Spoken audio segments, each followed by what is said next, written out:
सभी साथियों को प्यार भरा नमस्कार। जय हिंद। कैसे हैं आप सभी लोग? उम्मीद करता हूँ ठीक हैं, अच्छे हैं, मस्त और स्वस्थ हैं और बिल्कुल अपने युद्ध की तैयारी में लगे हुए हैं। जी हाँ साथियों, मैं उस युद्ध की बात कर रहा हूँ जिस युद्ध का कई दिनों से इंतजार था। सभी लोग अपनी अपनी सेनाएं लेके तैयार हैं, लेकिन साथियों मैं आपको बता देना चाहता हूँ, ये युद्ध अकेले सेना बल से नहीं जीता जाएगा। ये युद्ध अकेले आपके हथियारों की ताकत से नहीं जीता जाएगा।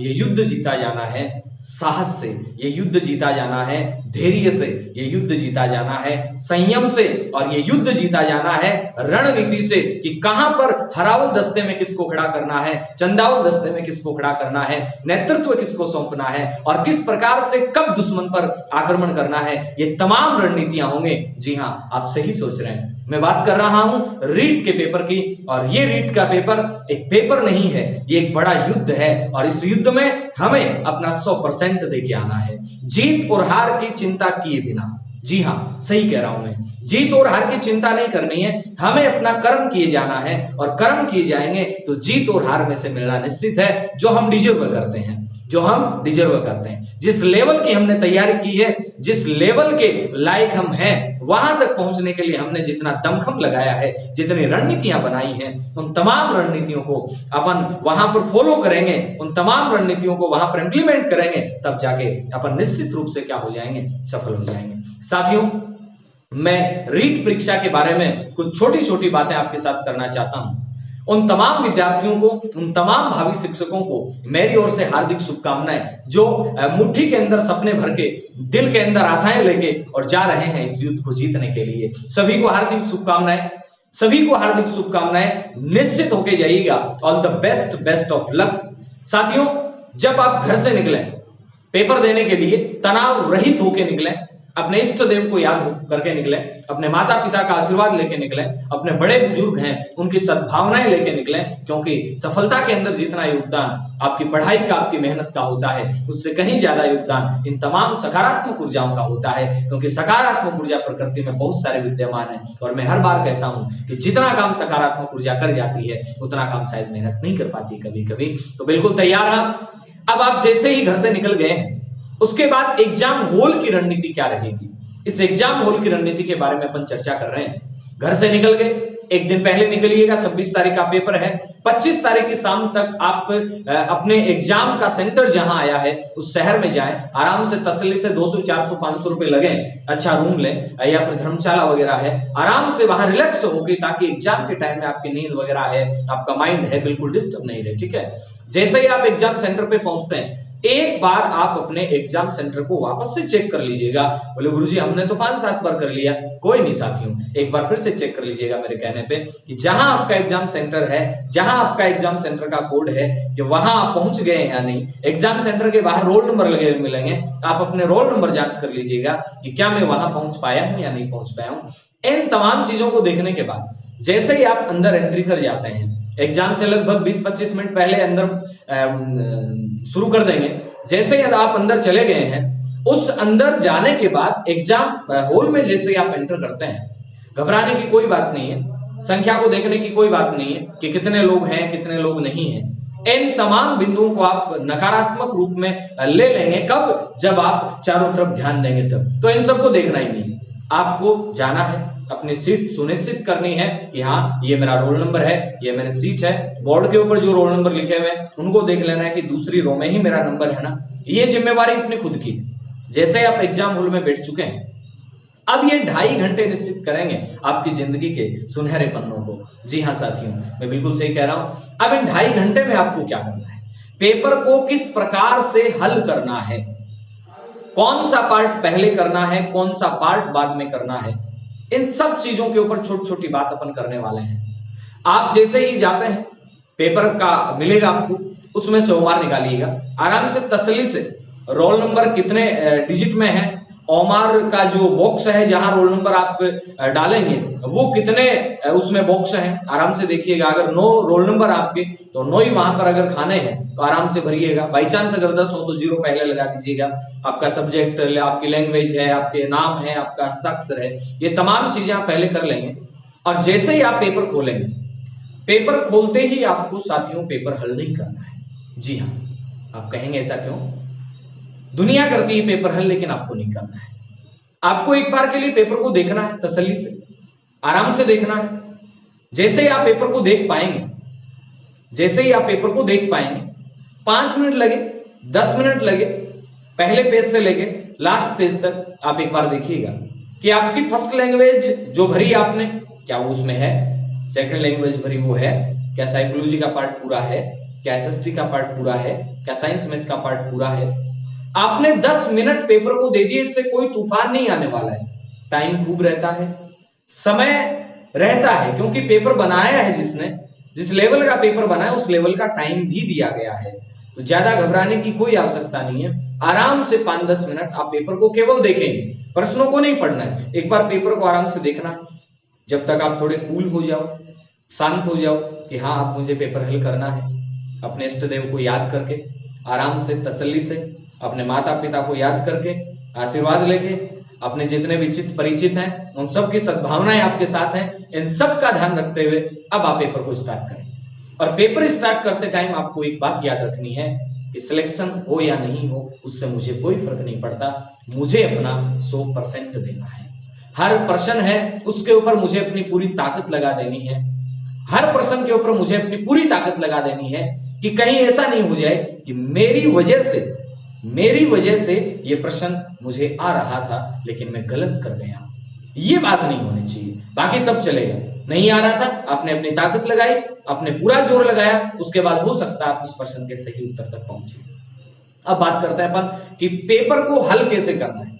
क्या पेपर के साथ साथ अपने को ओमार भरनी है या किसी एक पार्ट को पूरा करके ओमार भरनी है? जी हां साथियों, इसी मुद्दे पे बात करें। पेपर को आपको पहले 3 भागों में बांटना है। लैंग्वेज आप एक साथ लेंगे, साइकोलॉजी अलग भाग में लेंगे और सब्जेक्ट अपना है वो अलग भाग में लेंगे।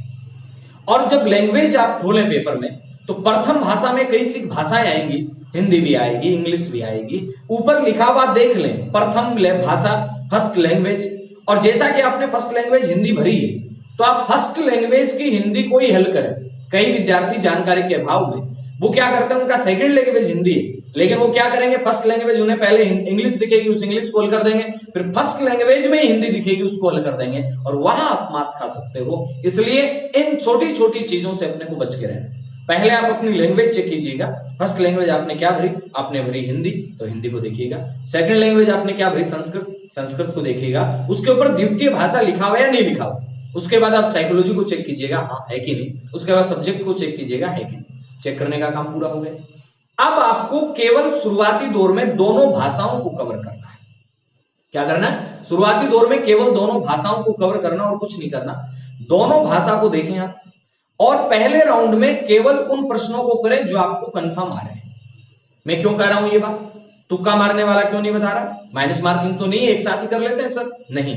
कई बार क्या होता है, जो अभी मेरे साथ भी हुआ, अभी मैं असिस्टेंट प्रोफेसर का पेपर देके आया तो शुरुआत में जो प्रश्न नहीं आ रहे थे वो प्रश्न लास्ट टाइम में मेरे ध्यान में आ गए और मेरे वो प्रश्न सही हुए। इसलिए मैं कह रहा हूं फर्स्ट राउंड में आपको केवल क्या करना है, जो प्रश्न आपको आ रहे हैं वो आपको करने हैं। पेपर में होमवर्क में नहीं करना है। अभी पेपर में आराम से टिक मार्क कीजिएगा।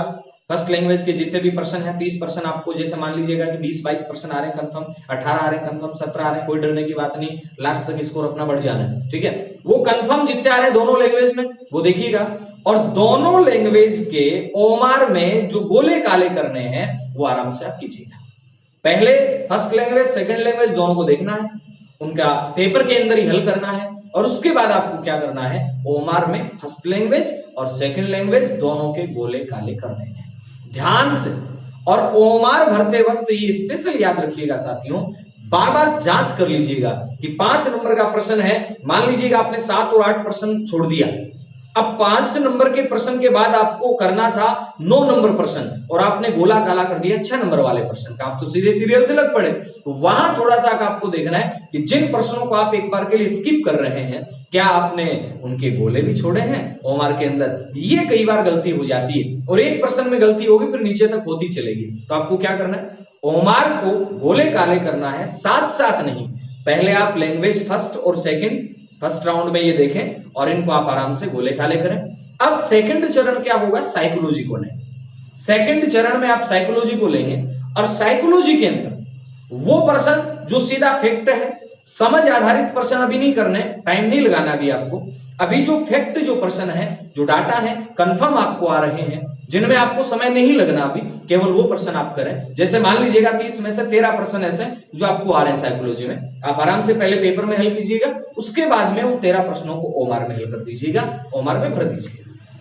अब आते हैं सब्जेक्ट में। सब्जेक्ट में क्या है, सब्जेक्ट में फर्स्ट लेवल वालों की पर्यावरण वगैरह साइंस वगैरह ये आएगी, और एसएसटी आना है और साइंस मैथ आनी है। तो एसएसटी वाले क्या करेंगे, जो 60 प्रश्न आने हैं उन 60 प्रश्नों को आराम से पहले पेपर में हल करेंगे, और पेपर में हल करने के बाद में आप ओमार को भर देंगे। साइंस मैथ वाले विद्यार्थियों को मैं एक सलाह देना चाहूंगा, मैथ के वो प्रश्न जिनमें गणना ज्यादा होनी है और जिनमें समय ज्यादा लगना है, उन प्रश्नों को एक बार के लिए आप रख सकते हैं साइड में।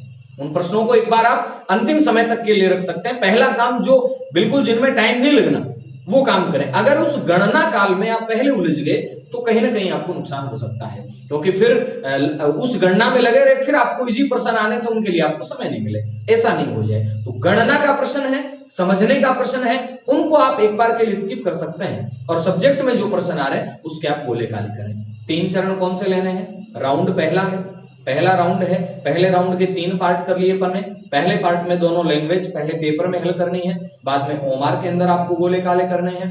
फिर फर्स्ट राउंड के अंदर दूसरा जो आपका रहेगा वो क्या रहेगा पार्ट, वो रहेगा साइकोलॉजी लेनी है, जो फैक्चुअल प्रश्न है वो करने हैं, जो प्रश्न सीधे आपको आ रहे हैं वो करने हैं, और वो करने के बाद में आप सब्जेक्ट पे जाइएगा। साइंस मैथ वाले और फर्स्ट लेवल वाले विद्यार्थियों से मेरा छोटा सा निवेदन है, मैथ के वो प्रश्न जिनमें गणना ज्यादा लगनी है, जिनमें समय ज्यादा लगना है, उन समय ज्यादा लगने वाले प्रश्नों को एक बार के लिए आप क्या कर सकते हैं, स्किप कर सकते हैं। बाकी जो पर्यावरण के प्रश्न हैं, बाकी जो साइंस के प्रश्न हैं, बाकी जो मेथड के प्रश्न हैं, उन सभी प्रश्नों को आप तसल्लीबस कर लीजिएगा। इतना काम हुआ। अब मान लेते हैं कि आपके 150 प्रश्नों में से फर्स्ट राउंड में अभी आपने केवल और केवल 90 प्रश्न किए हैं, तो डरने की घबराने की कोई दिक्कत नहीं है। अभी 60 प्रश्न और हैं, और 60 प्रश्न वो हैं जहां से अपने बहुत प्रश्न सही होंगे।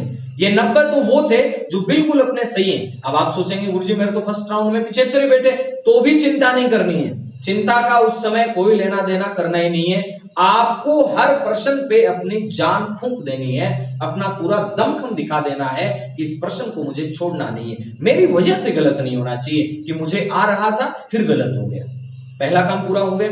अब दूसरा राउंड लीजिएगा, और दूसरा राउंड लेके आपको उन प्रश्नों के ऊपर फोकस करना है जहां आप दो ऑप्शन में उलझे पड़े, यार इसका उत्तर ये भी हो सकता है, इसका उत्तर ये भी हो सकता है, और उनको आपको क्या करना है, एक बार के लिए देखना है, और वहां पर आप दोनों जो ऑप्शन है वहां एक बार रुक के आप डिसाइड कर लीजिएगा, और पेपर में ही हल करना है। फिर कह रहा हूं ओमार में साथ हल नहीं करना, केवल कहां हल करना है, पेपर में ही आपको हल करना है। पेपर में आपने हल कर लिया। अब पेपर में हल करने के बाद में जैसे ही आपने हल किया, भाषा वाला उतार दो। फिर आप चले साइकोलॉजी पे। साइकोलॉजी में अब आपको टाइम लगेगा थोड़ा, क्योंकि समझ आधारित प्रश्न अपन ने छोड़ दिए थे, वो पहले पेपर में हल कीजिएगा, फिर आप ओमार में उतार दीजिएगा, और फिर सब्जेक्ट में आइएगा और वो काम कर लीजिए। तीसरा राउंड क्या है, वो बिल्कुल ऐसा है जो प्रश्न आपको बिल्कुल नहीं आते, जो प्रश्न आपने नहीं देखे, नहीं पढ़े, जो आपके आउट ऑफ रेंज है। अब उन प्रश्नों पे हमें चलना है, और वो प्रश्न 1 to 1 हमें करने हैं। प्रश्न छोड़ने का तो सवाल ही पैदा नहीं होता, क्योंकि माइनस मार्किंग नहीं है। और माइनस मार्किंग नहीं, इसका मतलब ये नहीं कि आप ज्यादा जल्दबाजी कर जाओ। ये साहस की, संयम की, धैर्य की परीक्षा है साथियों। जितना जो साहसी रहेगा उतना वो इस युद्ध को जीत पाएगा। तो कहीं कोई चिंता नहीं करनी, आराम से पेपर दें, तसल्ली बस। ये रणनीति आप फॉलो करें। एग्जाम देने जाएं, वहां से लेके एग्जाम देके वापस आए, वहां तक 2.5 घंटे आपका माइंड बिल्कुल कूल रहना चाहिए, बिल्कुल शांत रहना चाहिए। एग्जाम से पहले क्या खाना है, क्या पीना है, फ्री के लंगर लग रहे हैं, इसका मतलब ये नहीं कि दबा के ठूस लो, ऐसा कुछ नहीं करना है। हल्का खाना खाइएगा। 25 तारीख की रात को नींद पूरी लीजिएगा, 26 तारीख को सुबह उठिएगा, और जैसे ही आप उठते हैं, अगर आपने शॉर्ट नोट्स बना रखे हैं उनको आप एक बार रिवाइज कर लीजिएगा, क्योंकि एग्जाम से जस्ट पहले की चीजें हैं वो इतनी ज्यादा याद होती हैं। लोग तो कहते हैं एग्जाम से पहले नहीं पढ़ना चाहिए, और मेरा अलग फंडा है, एग्जाम से पहले अगर आपके पास शॉर्ट नोट्स हैं, आपके पास साइकोलॉजी की कोई बुक है, आपके पास हिंदी की कोई बुक है, प्रश्न नहीं पढ़ने, उनका मैटर एक बार आप निकाल लीजिएगा, क्योंकि एग्जाम में जाते ही अगर उस मैटर में से 4% भी अपने राइट हो गए तो भी अपना दिल है वो कह उठेगा कि बिल्कुल सही बात बताई गई थी। तो साथियों, पेपर देके आइएगा। All the best, best of luck. भगवान करे आपकी मुराद पूरी हो और परिणाम है वो निश्चित रूप से सकारात्मक आएगा, जहां तक मैं समझता हूं और जहां तक मुझे आप लोगों पर पूरा पूरा भरोसा है। मिलते हैं जल्दी ही एग्जाम के बाद में कि क्या रहा एग्जाम का स्टैंडर्ड लेवल, क्या रह सकती है कट ऑफ, इन तमाम मुद्दों पर अपन चर्चा करेंगे। जय हिंद, जय भारत, ऑल द बेस्ट।